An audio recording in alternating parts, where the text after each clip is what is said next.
থাইল্যান্ডের রাজধানী ব্যাংকক থেকে ১৭৫ জন যাত্রী ও ৬ জন ক্রু নিয়ে দক্ষিণ কোরিয়ার মুয়ান আন্তর্জাতিক বিমানবন্দরে অবতরণের সময় রানওয়েতে বিধ্বস্ত হয় জেজু এয়ারের একটি যাত্রীবাহী উড়োজাহাজ। এতে ১৮১ আরোহীর ১৭৯ জনেরই মৃত্যু হয়েছে। দুর্ঘটনাস্থল থেকে জীবিত উদ্ধার করা হয়েছে ২ জনকে।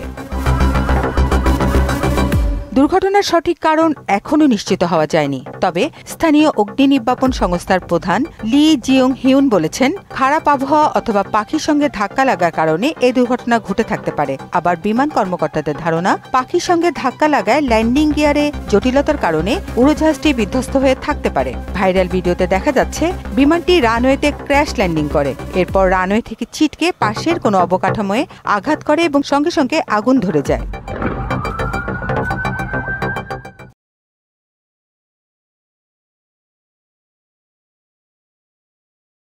যদিও বিমানবন্দরের সিসিটিভি ফুটেজ বলছে দুর্ঘটনার সময় আকাশ ছিল নীল ও স্বচ্ছ, যার অর্থ খারাপ আবহাওয়ার কারণে বিমানটির দুর্ঘটনায় পড়ার সম্ভাবনা কম। তাছাড়াও উড়োজাহাজের ভেতরে থাকা এক যাত্রী দুর্ঘটনার আগ মুহূর্তে তার আত্মীয়কে এক বার্তা পাঠান। উড়োজাহাজের ডানায় একটি পাখি আটকে আছে, ফলে বিমানটি অবতরণ করতে পারছে না।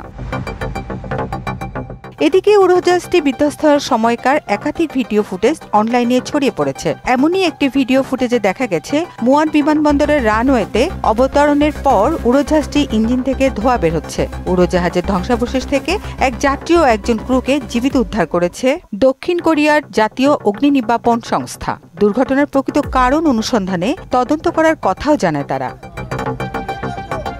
সুরাইয়া মুন্নি, মোহনা সংবাদ।